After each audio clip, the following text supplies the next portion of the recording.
In তাত্তাকুল্লাহ ইয়াজআল লাকুম ফুরকানা। আল্লাহ তাআলা বলেন, যদি ঈমানদার আমি আল্লাহকে ভয় করো, তো আমি আল্লাহই তোমার অন্তরের মধ্যে সত্য মিথ্যা, হক বাতিল, হালাল হারাম, জায়েজ না জায়েজ, উচিত অনুচিত পার্থক্য করার মতো ফুরকান, পার্থক্যকারী শক্তি আমি আল্লাহই তোমার অন্তরে দিয়ে দেব। আমি বুঝ দিয়ে দেব, আমি আল্লাহই দিয়ে দেব। ফামান ইউরিদিল্লাহু আন ইয়াহদিয়াহু ইয়াশরাহ সাদরাহু লিল ইসলাম।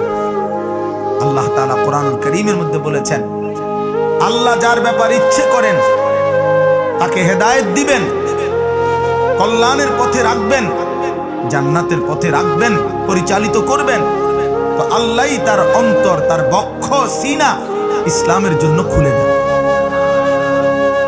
বুঝ দেবে আল্লাহ, পরিবর্তন আল্লাহর হাতে, ফয়সালা আল্লাহর হাতে। আব্বা, হেদায়েত মালিকের হাতে, চূড়ান্ত সিদ্ধান্ত আল্লাহর হাতে, আল্লাহর হাতে। আল্লাহ বদলাই দিবে, আল্লাহ বুঝ দিয়ে দিবে, আল্লাহই দিবেন। আফামান শারাহাল্লাহু সাদরাহু লিল ইসলাম ফাহুয়া আলা নূরিম মির রাব্বিহ। আল্লাহ তাআলা বলেন, আল্লাহ যার অন্তর ইসলামের জন্য খুলে দিয়েছেন তাকে আল্লাহ তাআলাই নিজের পক্ষ থেকে নূর, আলো দিয়েছেন। আল্লাহই দিলের মধ্যে আলো দিয়েছেন। অসংখ্য জেনারেল শিক্ষিত ব্যক্তিও এমন এই পৃথিবীতে ছিল, এই ভারতীয় উপমহাদেশেও আছে, ছিলেন, যারা আল্লাহ ওয়ালার সোহবতে জমানার শ্রেষ্ঠ আউলিয়াদের অন্তর্ভুক্ত হয়েছে, কিন্তু জেনারেল শিক্ষিত ছিল। হাকিমুল উম্মত মুজাদ্দিদুল মিল্লাত হযরত মাওলানা শাহ আশরাফ আলী থানভী রাহমাতুল্লাহ আলাইহি, জগৎ বিখ্যাত এই মহান বুজুর্গ, যার সামনে বড় থেকে বড় ওলামায়ে কেরাম একটা শব্দ অতিরিক্ত কথা বলতো, কাঁপতেন, কথা ভুলে যাইতেন। জিজ্ঞাসা করলে, হাকিমুল উম্মতের দিকে তাকাইলে কথাই ভুলে যাইতেন। এমন এমন প্রিয় মানুষ, এমন শ্রেষ্ঠ বুজুর্গ, ওনার হাতেও সান্নিধ্যে খাজা আজিজুল হাসান মজজুব রাহমাতুল্লাহ আলাইহি, হাকিমুল উম্মতের শ্রেষ্ঠ খলিফা যিনি, তিনি একজন জেনারেল শিক্ষিত ব্যক্তি ছিলেন। ব্রিটিশের অধীনে সরকারি চাকরি করতেন, কালেক্টর অফিসের ডেপুটি ছিলেন, জেনারেল শিক্ষিত ব্যক্তি ছিলেন। হাকিমুল উম্মতের ছোঁয়ায়, এক আল্লাহওয়ালার বরকতে পৃথিবী বিখ্যাত বুজুর্গ হয়েছে, পৃথিবী বিখ্যাত। যখন হাকিমুল উম্মতের হাতে বায়াত হয়েছিলেন, তো কিছুদিন পরে থানভী রাহমাতুল্লাহ একদিন জিজ্ঞাসা করছিল, আজিজুল হাসান, তোমার দিলের এখন কি অবস্থা? দুনিয়ার কত বড় বড়, যেই জামানায় কিতাবে লিখছে, যেই জামানায় ব্রিটিশের ওই সময়ে মানুষ গরুর গাড়ি, মহিষের গাড়িতে চলতো, সেই জমানায় উনি ঘোড়ায় চড়তেন। অনেক বড় উচ্চ বংশীয় ব্যক্তি ছিলেন, শিক্ষিত ছিলেন, ডেপুটি কালেক্টর ছিলেন, সরকারি উচ্চ পদস্থ কর্মকর্তা ছিলেন।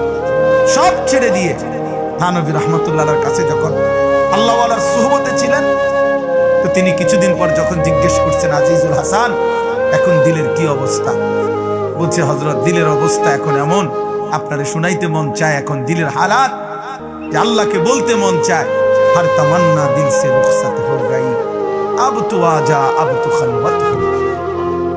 যাই মাওলা, জীবনের যত স্বপ্ন, আশা, আকাঙ্ক্ষা ছিল, জীবন নিয়ে যত প্ল্যান প্রোগ্রাম ছিল, বাড়ি করব, গাড়ি করব, জমি কিনবো, ফসল হবে, নেতা হব, বিরাট হব, এই হব, সেই হব, সবকিছু দিল থেকে সরে গেছে মাওলা। আজ দিল একদম খালি, দিল শুধু আপনার জন্যই অপেক্ষা করছে। আব তু আজা, আব তু খলবত হো গই।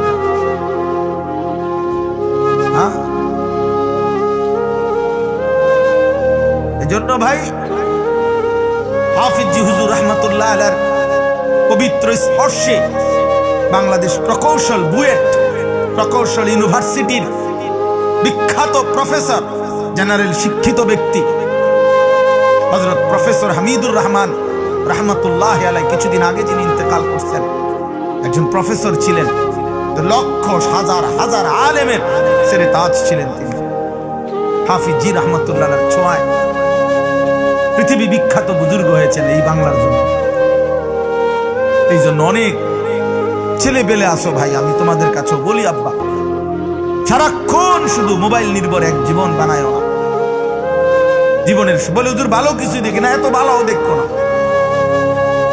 জীবনটা মোবাইলের সাথে মিশাই দিও না দয়া করে আব্বা।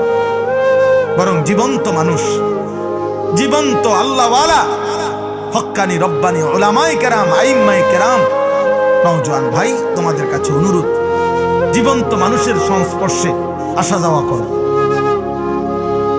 আসা যাওয়া করো। মোবাইলের মধ্যে দিল নাই, কিন্তু ইমাম সাহেব যিনি মসজিদে বসা আছে, ওনার কলিজার মধ্যে ওনার কলিজা আছে, দিল আছে। দিলের কাছে তুমি বসলে তোমার দিলেও আল্লাহ তাআলার মহব্বত আসে। মোবাইল তো দিল নাই, মোবাইল তো এটা প্লাস্টিক, এখান থেকে দিল পাবেন না। जो आग की खासियत वो इश्क की खासियत, एक खाना व खाना एक सीना व सीना। আগুনের যেই স্বভাব, ভালোবাসা ইশক ও মহব্বতের সেই স্বভাব। আগুন যেমন এক ঘরে লাগলে পাশের ঘরে, সাথে থাকার কারণে পাশের ঘরে